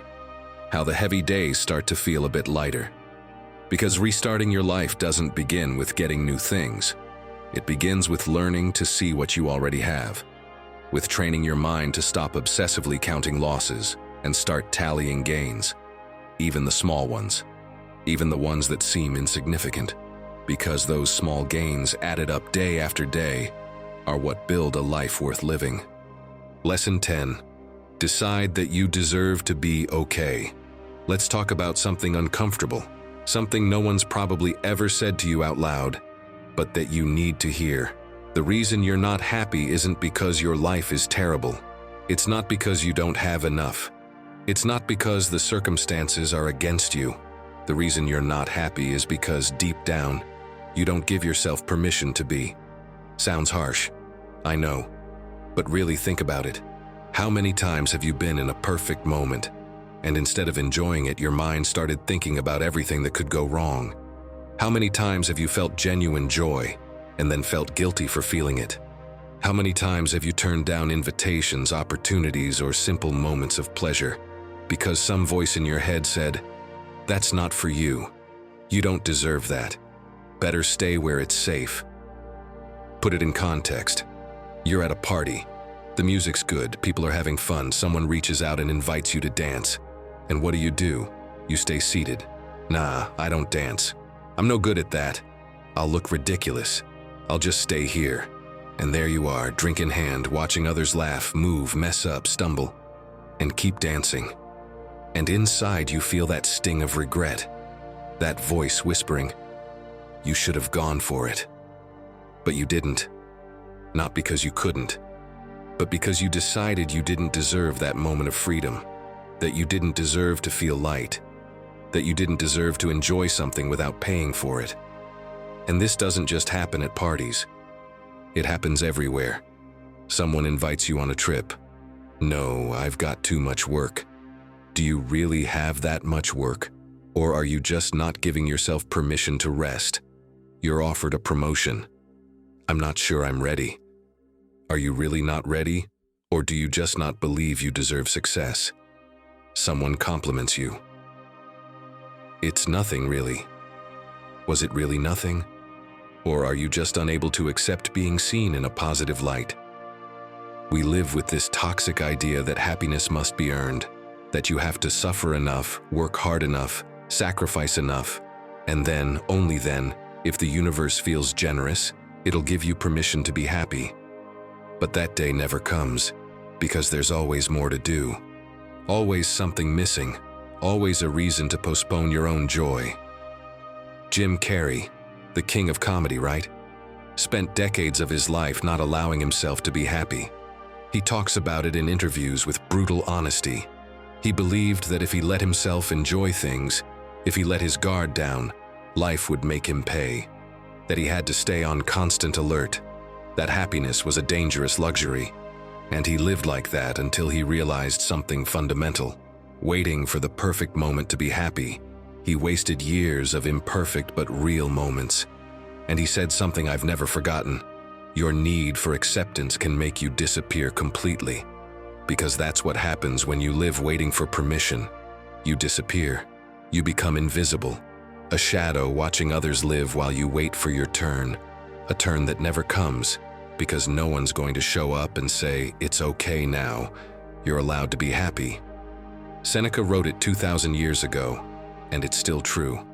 It's not that we have too little time. It's that we waste too much of it. And we waste it exactly there, in that endless waiting, in that constant denial of our own joy, in that belief that life must first be endured and only then may be enjoyed. But the Stoics weren't miserable. They didn't preach suffering for suffering's sake. What they said was something deeper. Happiness doesn't depend on external circumstances. It depends on your internal decision to allow it. Marcus Aurelius had an empire in crisis. Wars, plagues, betrayals. And still, every day he reminded himself, the happiness of your life depends on the quality of your thoughts, not your circumstances, your thoughts. And one of those thoughts must be, I deserve to be okay. I deserve to enjoy. I deserve this moment of joy without having to justify it, without having to earn it, without needing to apologize for it. But here's the problem. That thought doesn't come naturally, because we've been trained to believe the opposite. Since we were kids, we were taught that pleasure comes after duty, that first you work, then you play, that first you suffer, then you enjoy. And we carry that programming into adulthood, until one day you're 40, and you realize you've spent 2 decades working, waiting for the time to enjoy. And that time never came. So how do you break this? How do you give yourself permission to be happy when everything in your wiring says you don't deserve it yet? Start small. Today, right now. Do something that brings you pleasure without any productive justification. Not something that helps you grow. Not something that improves you. Just something that makes you feel good. Maybe it's listening to a song you love. Eating something you enjoy without guilt. Calling someone who makes you laugh. Sitting for 5 minutes, doing absolutely nothing. Whatever it is, do it consciously. Do it saying, this is for me. Because I deserve to feel good. At first, it's going to feel uncomfortable. Your mind will push back. You should be working. This is a waste of time. You're being selfish. Let it protest. Ignore it. Because that voice isn't wisdom, it's fear. It's programmed guilt. It's someone else's voice you learned. Someone who also didn't give themselves permission to be happy. Then start saying yes more often. When someone invites you to something that sounds fun, say yes. Don't overthink it. Don't come up with reasons not to go. Just say yes, even if you're scared, even if you feel out of place. Say yes and see what happens. Because the best experiences of your life are waiting on the other side of that yes you never dare to say. Epictetus put it simply, freedom is the only thing worth pursuing. And that freedom begins the moment you stop needing permission, from others or from yourself, to live your life. When you decide that your happiness isn't something you earn, it's something you choose, every day, in every moment. And here comes the most important part, my friend. Create happiness rituals. Small ones, silly ones that only make sense to you. Maybe it's wearing your favorite socks on Mondays, buying flowers for your house every Friday, making a special breakfast every Sunday, watching that show you love without feeling guilty. Anything, but do it regularly. Make it sacred. Because those tiny acts of rebellion against your own denial are what remind you have the right to be okay. You don't have to earn it. You already have it. Seneca had gardens, not because he needed them, but because they brought him peace, and he allowed himself to walk through them, to get lost in them, for no other reason than the simple joy of it. And that, in the middle of all his responsibilities and problems, kept him sane, kept him human. Marcus Aurelius wrote, not for publishing, not for history, for himself, because it gave him clarity, because it brought him peace, and he gave himself permission to do that, even with an empire to run.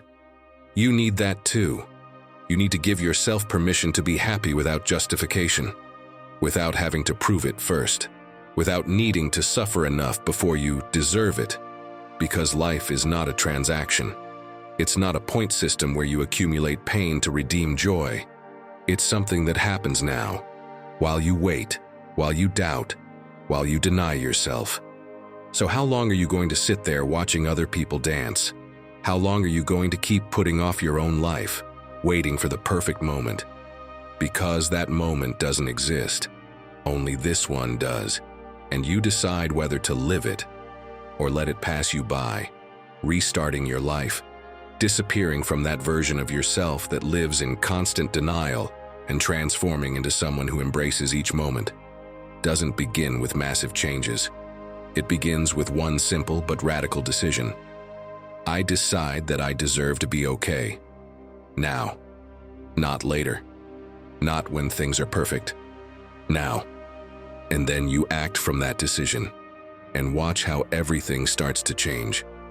Lesson 11. Turn your mind into your greatest ally. Have you ever realized that you spend more time with your mind than with anyone else in the world? Think about it. Your partner might go to work. Your friends might move to another city. Your family might be miles away, but your mind, that never leaves. It's with you when you wake up, when you shower, when you eat, when you try to sleep. It's your constant companion, your permanent roommate, your inevitable inner voice. And yet, for most of us, that relationship is completely toxic. Imagine you had a roommate. Every morning, as soon as you get up, he's there waiting. And the first thing he says is, "You look awful today. You look tired. Today's going to be a disaster." You make breakfast and he comments, "That again? No creativity at all." You head to work and he rides along in the car whispering, "You're gonna be late. Your boss is mad. You'll probably get fired today." You come home after a long, exhausting day, and instead of letting you rest, he starts again. "Did you see the way they looked at you in that meeting? It was awful. Everyone thinks you're a fraud." How long would you last living with someone like that? A week maybe. Then you'd kick them out or you'd leave, because no sane person would tolerate that constant toxicity. But when that roommate is your own mind, suddenly we do tolerate it. We live decades like this. We endure the abuse, we get used to the poison, and worse, we start to believe that's just how it is. But it doesn't have to be that way. Your mind doesn't have to be your enemy. It can be your refuge, your ally, the safest place you know. But to make that happen, you have to do something radical. You have to learn to care for it the same way you care for everything else that matters to you. Marcus Aurelius understood this better than anyone. He spent his days surrounded by chaos, wars at the borders, conspiracies in the palace, plagues killing his people, and every night after all that he would sit and write just for himself, not for history, not to impress anyone, for him, to remind himself of something fundamental. The soul becomes stronger when it finds rest within itself, not outside, not in the circumstances, inside, in the ability to create peace in the middle of chaos. But here's the problem. No one teaches us how to do that. We're taught to care for our bodies, to brush our teeth, to exercise, to eat well. But take care of the mind? That's either assumed to just happen on its own, or worse, assumed to be unnecessary.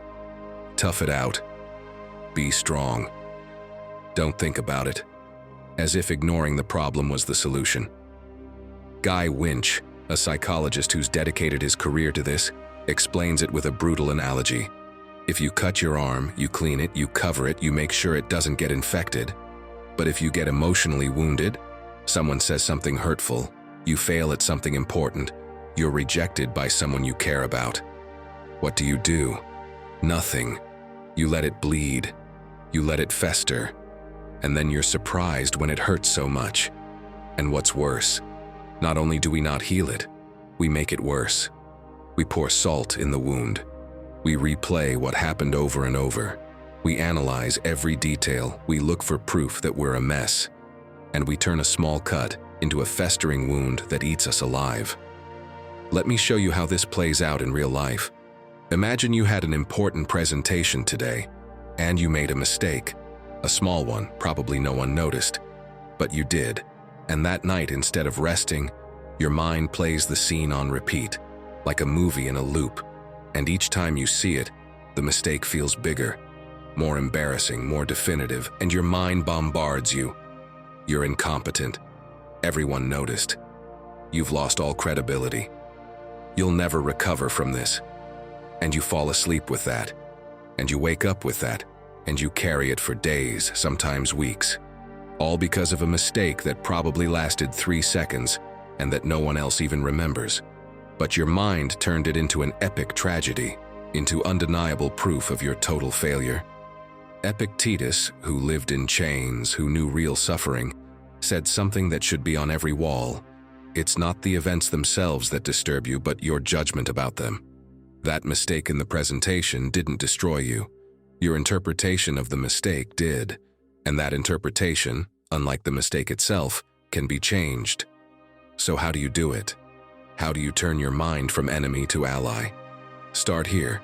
Set a mental curfew. A time after which you're not allowed to ruminate, not allowed to overanalyze, not allowed to self-attack. Maybe it's 9 p.m., maybe it's 10. The exact time doesn't matter. What matters is that you stick to it. When that time comes, if your mind tries to start its usual show, you tell it, firmly, "No, we're closed. We'll talk tomorrow." And then you force yourself to do something else. Read, watch something, listen to music, anything, except sit there ruminating. Because late-night rumination doesn't bring clarity. It brings insomnia and anxiety. Second, create a physical space that tells your mind it's time to rest. It doesn't need to be elaborate. Maybe it's just a corner of your room, a candle with a scent you like, a soft blanket, a warm cup of tea, something your brain associates with peace, with safety, with calm.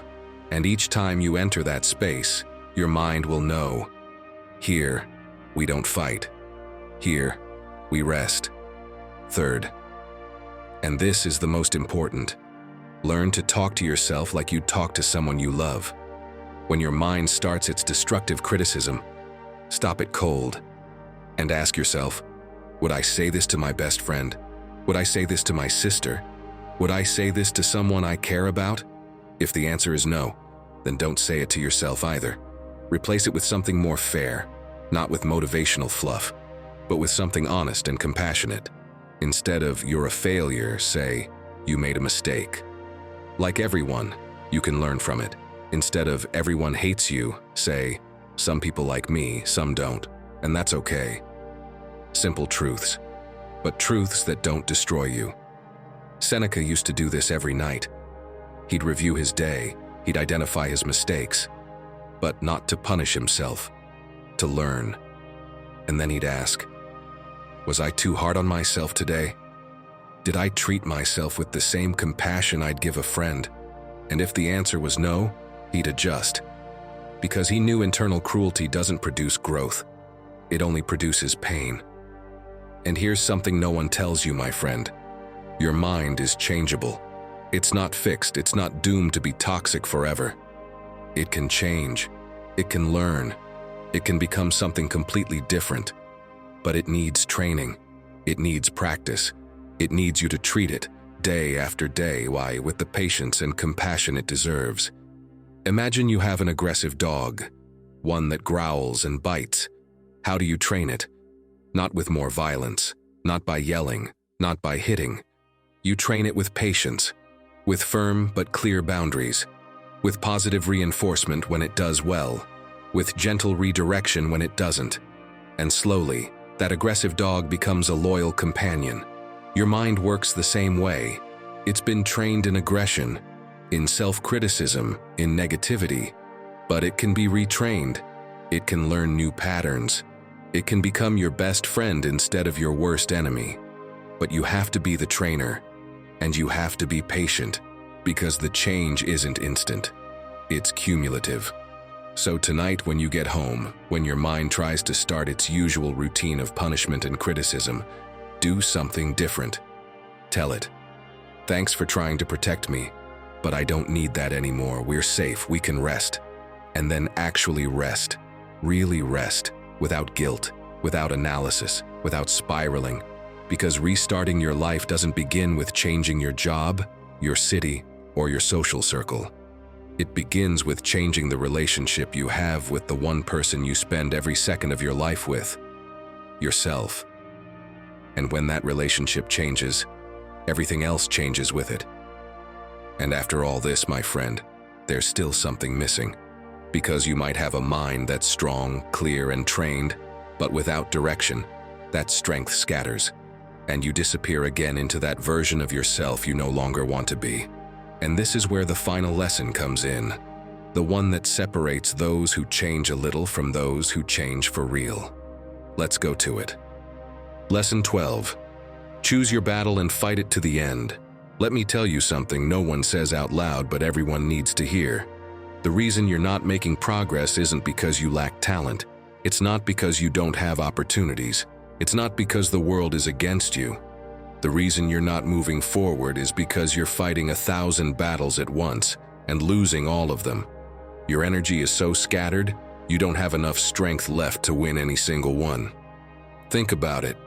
How many projects have you started and never finished? How many brilliant ideas never made it past the first week? How many goals did you announce with fanfare and then quietly abandon? Not because you're lazy, not because you don't care, but because you're trying to do everything at once.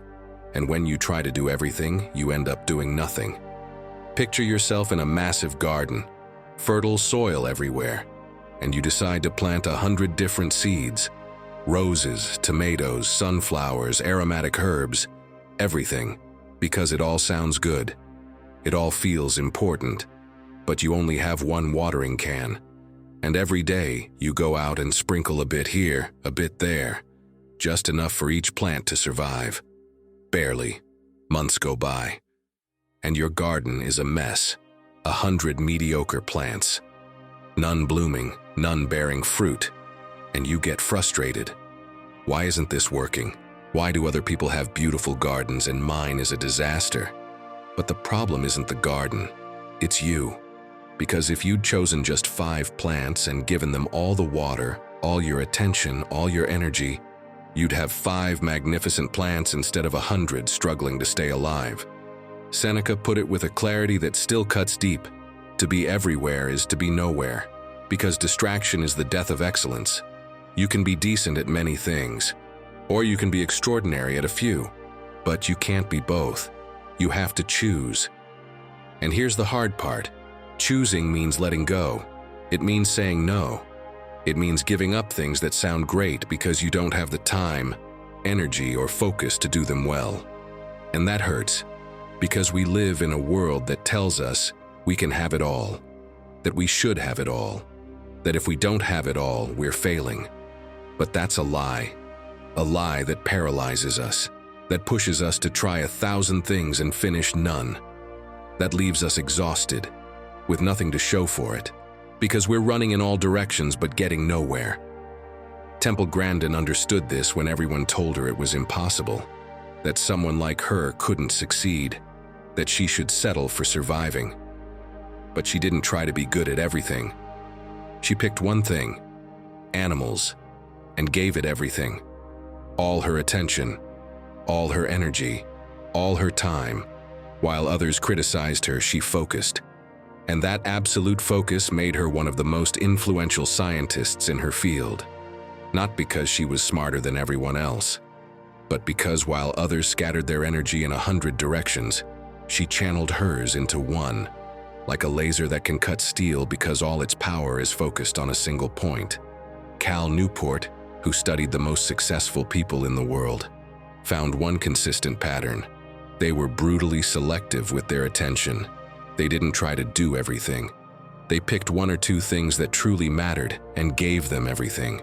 And they became extraordinary at those things. Not because of magic talent, but because of obsessive focus. But here's the twist that changes everything. You can't focus on something if your environment is constantly distracting you. If your phone buzzes every 5 minutes. If you have 1,000 tabs open. If every notification pulls you away from your work. Because focus isn't just choosing what to do. It's removing everything that keeps you from doing it. So let's make it practical. Right now. Not tomorrow. Not when you have more time. Now. Choose one thing. Just one. The thing that, if done right, would change everything. It might be your business, your health, your relationship, your creative project.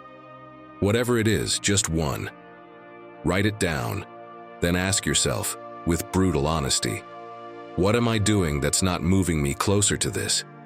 What projects are just distractions dressed up as productivity? What commitments have I made that drain my energy and give me nothing back? Make a list. Then start cutting, one by one, ruthlessly. This is going to hurt, because you'll have to say no to things that sound good. You'll disappoint people. You'll feel like you're missing out on opportunities, but you're not missing out. You're choosing, and choosing is power. Marcus Aurelius, with all the power in the world, wrote something that still haunts me. Confine your perception to the present moment and the task at hand. Not 20 tasks, just one, the one in front of you. Give it everything. And when you finish, move on to the next. But never, ever try to do all of them at once.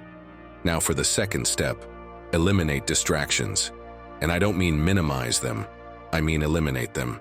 During your work time, your phone should be in another room, not on silent in your pocket, in another room, because your brain knows it's there. And part of your attention is always monitoring it, waiting for the next notification. Your social media apps should be uninstalled, not closed. Uninstalled. Because if they're there, you'll open them, without thinking, out of habit. And every time you do, your focus is destroyed. And it takes 20 minutes to get it back. And by the time you get it back, you open the apps again. It's a cycle that never ends unless you break it at the root. And here's the most important part, my friend. Work in blocks. Don't try to work 8 hours straight. Your brain doesn't work that way. Work in blocks of 30 minutes, 40 at most. With full intensity, with full focus. No distractions, no interruptions. Then take a 5-minute break. A real one. Get up, walk, breathe, then come back. Epictetus taught it this way. Do each thing as if it were the only thing that mattered. Because in that moment, it is the only thing that matters. Everything else is fantasy, distraction, your mind running from the real work because the real work is hard. And when you catch yourself drifting, when you notice your mind wandering to social media, to memes, to anything but what matters, don't beat yourself up. Just ask, what am I watering right now? The flowers or the weeds? Because your attention is like water, limited, precious, and what you water grows. If you water your distractions, they grow. If you water your fears, they grow. If you water your purpose, it grows. It's that simple, that brutal. So I'll leave you with this. You made it this far. You've read 12 lessons on how to reset your life, on how to disappear from the version of yourself you don't like and become who you really want to be. But none of these lessons matter if you don't act on them, if you just consume them and stay the same, because knowledge without action is entertainment. And you're not here to be entertained. You're here because something inside you knows you can be more, that you deserve more, that there's a version of you waiting on the other side of the decision to truly focus. So choose your battle, the one that really matters, and fight it to the end, not scattered, not half-hearted, with everything you've got. Because that's the only way you win, the only way you change, the only way you truly reset your life. And when you do, when you finally focus, when you see real results because you stop trying to do everything and committed to doing one thing well, you'll understand something the Stoics knew 2,000 years ago. Greatness doesn't come from doing 1,000 things halfway. It comes from doing a few things with an intensity most people will never experience. So, what are you going to choose? What seed will you water with your whole soul? Because everything depends on that decision. If there's one thing that's clear, my friend, it's this. Life doesn't reset with some grand gesture. It resets through small decisions that slowly rebuild who you are from the inside out. When you silence the voice that drags you down, when you bring order to your chaos, when you choose more carefully who you listen to, and let go of the stories that no longer define you, you begin to show up in your life in a completely different way. And that's what truly transforms you. The way you speak to yourself, the way you walk, the way you focus. Every single day is a chance to erase a piece of the old and take one conscious step toward the new. Slowly, quietly, without pressure, you begin to leave behind what no longer holds you and become someone who lives with more clarity, more calm, and more intention. If you've made it this far, write in the comments, "Today, I choose to start again." Reaching the end of this video is no accident. It means something in you wants to grow, and that already sets you apart from most. Subscribe and share this video with someone who needs it. That simple gesture helps us keep spreading this message of growth. On screen, you'll find a playlist to go even deeper. Click and let's keep learning together.